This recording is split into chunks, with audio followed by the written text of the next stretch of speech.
Example number 19 में given है, in a legislative assembly election a political group hired a public relations firm to promote its candidate in 3 ways: telephone, house call and letters. The cost for contact in पैसे is given in matrix A. यहाँ पे क्या बोल रखा है कि एक विधानसभा का इलेक्शन हो रहा है और उस इलेक्शन में एक जो राजनीतिक पार्टी है वो एक पब्लिक रिलेशन फर्म को हायर कर रही है। उस फर्म का काम क्या होगा कि उस पार्टी के जितने भी कैंडिडेट्स हैं उनको वो क्या करेगी, प्रचार करेगी। तो उसने बोला कि हम 3 वे से प्रचार करेंगे।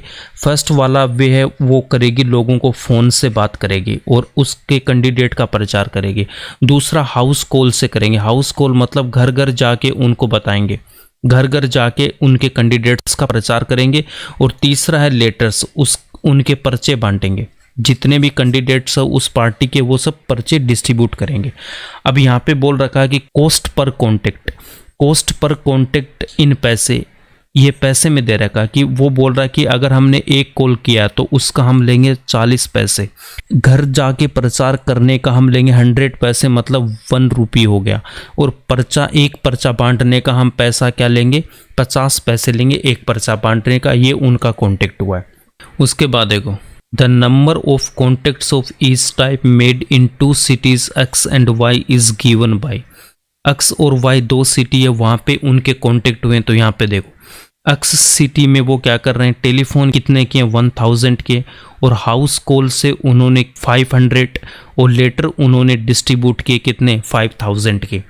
1000 तो उन्होंने कॉल किए और 500 हाउस में उन्होंने जाके प्रचार किया और 5000 पर्चे उन्होंने या लेटर्स डिस्ट्रीब्यूट किए। वाई सिटी में उन्होंने 3000 टेलीफोन किए और 1000 हाउस में जाके प्रचार किया है और 10,000 पर्चे उन्होंने डिस्ट्रीब्यूट किया है। अब उसके बाद आपको बोला गया कि find the total amount spend by the group in 2 cities X and Y। तो आपसे पूछा कि X और Y जो सिटी है वहाँ पे प्रचार करने में उस ग्रुप को या राजनीतिक पार्टी को कितना पैसा देना पड़ा। अब अगर मैं X सिटी में टोटल अमाउंट निकालता हूँ कि कितनी स्पेंड की होगी, तो देखो एक कॉल का वो ले रहे हैं 40 पैसे और कितने कॉल किए, 1000। तो 40 पैसे को मैं क्या करूँगा, 1000 से मल्टीप्लाई करूँगा।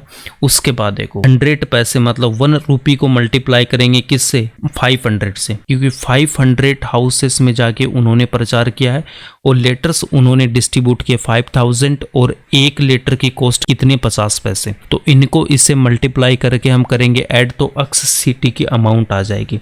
इसका मतलब हमें यहाँ पे क्या करना होगा, मल्टीप्लीकेशन करना है। इतना समझ में आ रहा है हमें कि यहाँ पे हमें क्या करना है, मल्टीप्लिकेशन करना। अब यहाँ पे देखो 2 मैट्रिक्स है, ये मैट्रिक्स मेरे पास A है और ये मैट्रिक्स B है। तो A मैट्रिक्स का ऑर्डर क्या है, यहाँ पे देखो A मैट्रिक्स का ऑर्डर हो जाएगा 3, तो इसमें रोज है और 1 कॉलम है, तो 3 क्रॉस A, तो ऑर्डर मैट्रिक्स A का है। मैट्रिक्स B का order number of rows to 2 है और नंबर ऑफ कॉलम मेरे पास 3 है।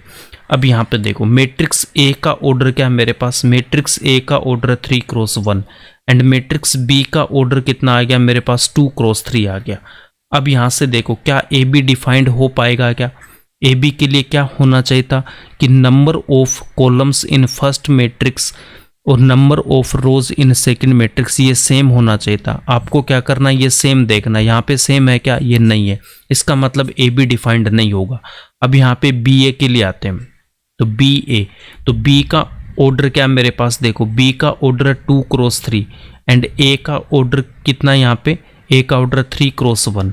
तो यहाँ से हम देख सकते हैं कि यहाँ पे भी 3 है और यहाँ पे भी 3 है, कि मैट्रिक्स B में जो कॉलम्स है, मैट्रिक्स B के जो कॉलम्स है वो मैट्रिक्स A की रोज के इक्वल है, ये सेम है। तो इसका मतलब यहाँ पे BA डिफाइंड होगा और इसका ऑर्डर क्या आएगा, 2 क्रॉस 1, तो 2 क्रॉस 1 आएगा। तो अब हम यहाँ से क्या कर देंगे, BA की वैल्यू फाइंड आउट करेंगे। BA फाइंड आउट करने के लिए हमने यहाँ पे रखा मैट्रिक्स B को और ये मेरे पास मैट्रिक्स है A। अब इसको हमें क्या करना, मल्टीप्लाई करना है। तो फर्स्ट रो को हम मल्टीप्लाई करेंगे, कॉलम यहाँ पे A की है तो ये इसी से मल्टीप्लाई हो जाएगा। तो यहाँ से आपके पास में क्या बनेगा, देखो 1000 मल्टीप्लाई होगा किससे, 40 से, तो यहाँ पे आ जाएगा 1000 इंटू 40। उसके बाद प्लस 500 मल्टीप्लाई होगा किससे, 100 से, तो 500 इंटू 100 प्लस और 5000 मल्टीप्लाई होगा 50 पैसे से। अब उसके बाद देखो, अब इसके बाद हम करेंगे यहाँ पे सेकंड वाली रो लेंगे और कॉलम तो यहाँ पे एक ही है तो इसी से मल्टीप्लाई हो जाएगा। तो 3000 को मल्टीप्लाई करेंगे 40 पैसे से, उसके बाद में 1000 मल्टीप्लाई होगा 100 पैसे से, और 10,000 मल्टीप्लाई हो जाएगा किससे, 50 पैसे से। 1000 को अगर मैं 40 से मल्टीप्लाई करता हूँ तो यहाँ पे वैल्यू क्या आएगी मेरे पास, यहाँ पे आ जाएगी 40,000, प्लस 500 को अगर 100 से मल्टीप्लाई किया तो 500 को अगर 100 से मल्टीप्लाई करूँगा तो यहाँ पे कितना बनेगा 50,000, और 5000 को मैं 50 से मल्टीप्लाई करूँगा तो 5 × 5 कितना हो जाएगा 25, और उसके बाद में कितने 40, 1 2 3 4, 3 × 4 कितना आएगा मेरे पास 12, और यहाँ पे कितना 4 0, 1 2 3 4, प्लस उसके बाद 1 × 1 तो यहाँ पे कितने 0 5, 1 2 3 4 5, प्लस यहाँ पे 10,000 को अगर मैं 50 से मल्टीप्लाई करता हूँ तो 5, और उसके बाद में 5 0, 1 2 3 4 5, 2.5 लाख में अगर मैं 50,000 ऐड करूँगा तो 3,40,000, तो यहाँ पे कितना आ जाएगा मेरे पास 3,40,000, और यहाँ पे 5 और 1 6 लाख और 7,20,000, तो यहाँ से वैल्यू कितनी आएगी मेरे पास 7,20,000। ये तो एक्स सिटीज़ में और ये वाई सिटीज़ में। तो ये जो अमाउंट है वो आई है किस में, मेरे पैसों में आई है। तो एक्स सिटी की अगर मैं बात करता हूँ तो 3,40,000 पैसे आए मेरे पास, 3,40,000 पैसे आए, और वाई सिटी में कितना आ जाएगा मेरे पास 7,20,000 पैसे आए। रुपीज़ में वैल्यू फाइंड आउट करने के लिए हम इसको क्या कर देंगे 100 से डिवाइड करेंगे। तो जब मैंने इसको 100 से डिवाइड किया तो यहाँ पे 2 0 कैंसिल आउट हो गया, और एक्स सिटी में जो वैल्यू आई है वो कितनी आई मेरे पास 3400, और वाई सिटीज़ की अगर बात करेंगे तो जब इसको हमने 100 से डिवाइड किया तो 2 0 कैंसिल आउट होके यहाँ पे कितनी अमाउंट आएगी 7200। तो ये आपका आंसर